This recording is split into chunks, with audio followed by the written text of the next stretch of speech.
ലോക്സഭയുടെയും സംസ്ഥാന നിയമസഭകളുടെയും അംഗങ്ങളിൽ 1/3 വനിതകൾക്കായി സംവരണം ചെയ്തുകൊണ്ടുള്ള പ്രഥമ ബിൽ ലോക്സഭയിൽ അവതരിപ്പിച്ചത് 30 വർഷങ്ങൾക്ക് മുമ്പാണ്. അവ ചർച്ച ചെയ്യപ്പെടുകയും ഭേദഗതികൾ നിർദ്ദേശിക്കപ്പെടുകയും വീണ്ടും അവതരിപ്പിക്കപ്പെടുകയും ബിൽ പാസ്സാകുന്നത് ആവർത്തിച്ച് തടസ്സപ്പെടുകയും ചെയ്തിട്ടുണ്ട്. 2023 സെപ്റ്റംബറിൽ പുതിയ പാർലമെന്റ് മന്ദിരത്തിൽ ചേർന്ന ഇരുസഭകളുടെയും പ്രഥമ സമ്മേളനം വനിതാ സംവരണ ബിൽ നാരീശക്തി വന്ദൻ അധിനിയം എന്ന പേരിൽ ഭരണഘടനയുടെ 128ാം ഭേദഗതിയായി പാസ്സാക്കുകയുണ്ടായി. എന്നാൽ സ്ത്രീകളുടെ രാഷ്ട്രീയ ശാക്തീകരണം ഉറപ്പുവരുത്തുന്ന ആ നിയമം തൊട്ടടുത്ത വർഷം 2024 നടക്കുന്ന തെരഞ്ഞെടുപ്പിലോ തുടർന്ന് 2029 നടക്കേണ്ട തെരഞ്ഞെടുപ്പിലോ നടപ്പിലാവില്ലെന്ന് മോദി സർക്കാർ ഉറപ്പുവരുത്തിയിരുന്നു.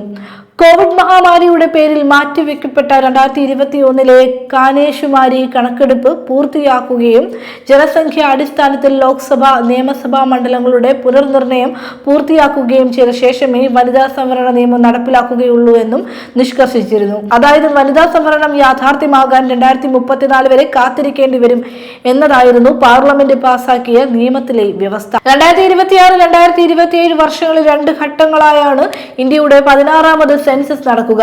2026 ഏപ്രിൽ സെപ്റ്റംബർ മാസങ്ങളിലായി രാജ്യത്തെ ഭവനങ്ങളുടെ പട്ടിക തയ്യാറാക്കലും തുടർന്ന് 2027 ഫെബ്രുവരിയിൽ ജനസംഖ്യാ കണക്കെടുപ്പും നടക്കും. ഇത് രാജ്യത്തെ ആദ്യ ഡിജിറ്റൽ സെൻസസ് കണക്കെടുപ്പായിരിക്കും. ഇങ്ങനെ ശേഖരിക്കുന്ന വിവരങ്ങൾ ക്രോഡീകരിച്ച് പൂർണ്ണ രൂപത്തിലുള്ള സെൻസസ് കണക്കുകൾ ലഭ്യമാക്കുന്ന മുറയ്ക്ക് ജനസംഖ്യാ അടിസ്ഥാനത്തിൽ ലോക്സഭയുടെയും നിയമസഭകളുടെയും അംഗബലം പുനർനിർണയിക്കേണ്ടതുണ്ട്. ജനസംഖ്യാ നിയന്ത്രണം ഫലപ്രദമായി നടപ്പിലാക്കിയ ദക്ഷിണേന്ത്യയിൽ ലോക്സഭ നിയമസഭാ അംഗങ്ങളുടെ എണ്ണത്തിൽ കുറവുണ്ടാവുകയും ഉത്തരേന്ത്യയിൽ അത് വർദ്ധിക്കുകയും ചെയ്യും. ഇത് യാന്ത്രികമായി നടപ്പാക്കുന്നത് ഗുരുതരമായ രാഷ്ട്രീയ പ്രശ്നങ്ങൾ ക്ഷണിച്ചു വരുത്തും. അവയെല്ലാം പരിഹരിക്കുന്നതുവരെ ജനസംഖ്യയിൽ പകുതി വരുന്ന സ്ത്രീകളുടെ അവകാശങ്ങൾ നിഷേധിക്കപ്പെടും എന്നതായിരുന്നു പാർലമെന്റ് പാസാക്കിയ നിയമത്തിന്റെ ന്യൂനത.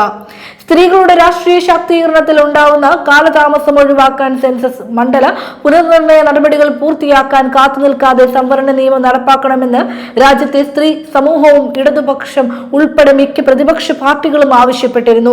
അന്നത് ചെവിക്കൊള്ളാൻ BJPയും ഭരണമുന്നണിയായ NDAയും സന്നദ്ധമായിരുന്നില്ല. ഇപ്പോൾ പാസാക്കിയ നിയമത്തിൽ സ്ത്രീകൾക്കായി സംവരണം ചെയ്തിട്ടുള്ള 1/3 സീറ്റുകൾ പട്ടികജാതി പട്ടികവർഗ വനിതകൾക്കായി നീക്കിവച്ചിട്ടുണ്ട്. എന്നാൽ ജനസംഖ്യയിൽ ഗണ്യമായ ഒരു വിഭാഗത്തെ പ്രതിനിധീകരിക്കുന്ന മറ്റ് പിന്നാക്ക വിഭാഗങ്ങളിൽപ്പെട്ട വനിതകളുടെ പ്രാതിനിധ്യം ഉറപ്പുവരുത്തുന്നതിന് സംവരണത്തിനുള്ളിൽ സംവരണം എന്ന ആവശ്യം അവഗണിക്കപ്പെടുകയാണ് ഉണ്ടായത്. രാജ്യത്ത് നിലനിൽക്കുന്നതും അപ്രത്യക്ഷമാവാൻ വിസമ്മതിക്കുന്നതുമായ ജാതി വ്യവസ്ഥയുടെയും വിവേചനത്തിന്റെയും പശ്ചാത്തലത്തിൽ മറ്റ് പിന്നാക്ക വിഭാഗങ്ങളിൽപ്പെട്ട വനിതകളുടെ അർഹമായ പ്രാതിനിധ്യം ഇപ്പോഴത്തെ നിയമം കൊണ്ട് ഉറപ്പുവരുത്താനാവുമെന്ന് കരുതുന്നത് ഇന്ത്യൻ യാഥാർത്ഥ്യങ്ങൾക്ക് നിരക്കുന്നതല്ല. ഇപ്പോൾ വനിതാ സംവരണ വിഷയം പ്രസക്തമാകുന്നത് 2034 വരെ കാത്തുനിൽക്കാതെ 2023 പാർലമെന്റ് പാസാക്കിയ നിയമം അനുയോജ്യമായ ഭേദഗതികളോടെ നടപ്പാക്കാനുള്ള നീക്കം ഭരണവൃത്തങ്ങളിൽ തകൃതിയായി നടക്കുന്നു എന്നതു തന്നെയാണ്. ഇത് സംബന്ധിച്ച് ചില വ്യക്തമായ സൂചനകൾ കേന്ദ്ര മന്ത്രിസഭാ വൃത്തങ്ങളിൽ നിന്നും പുറത്തു വന്നിട്ടുണ്ട്.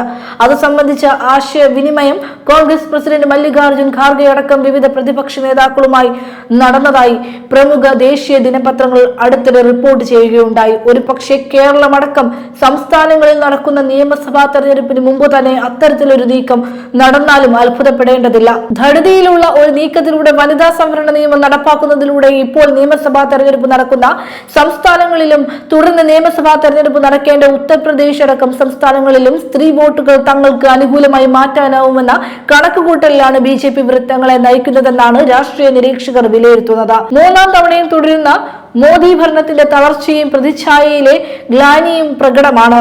യുവജനങ്ങൾ ഉൾപ്പെടെ ഗ്രാമീണ മേഖലയിലടക്കം തൊഴിൽ സന്നദ്ധർക്കിടയിൽ കുതിച്ചുയരുന്ന തൊഴിലില്ലായ്മ, വ്യാവസായിക കാർഷിക മേഖലകളെ പിടികൂടിയിരിക്കുന്ന തളർച്ച, പശ്ചിമേഷ്യയിലെ യുദ്ധമടക്കം സാമ്പത്തിക രംഗത്ത് ഉയർന്നു വന്നിട്ടുള്ള വെല്ലുവിളികൾ, രൂപയുടെ മൂല്യത്തകർച്ച, രാജ്യത്തിന്റെ സ്വാതന്ത്ര്യത്തെയും പരമാധികാരത്തെയും അടിയറവ് വയ്ക്കുന്ന സാമ്രാജ്യത്വ ദാസ്യത തുടങ്ങിയ പതിവ് വാചാടോപം കൊണ്ട് മറികടക്കാനാവാത്ത പ്രതിസന്ധികൾ മോദി ഭരണകൂടത്തെ മറ്റൊരു സർജിക്കൽ സ്ട്രൈക്കിന് നിർബന്ധിതമാക്കുന്നു.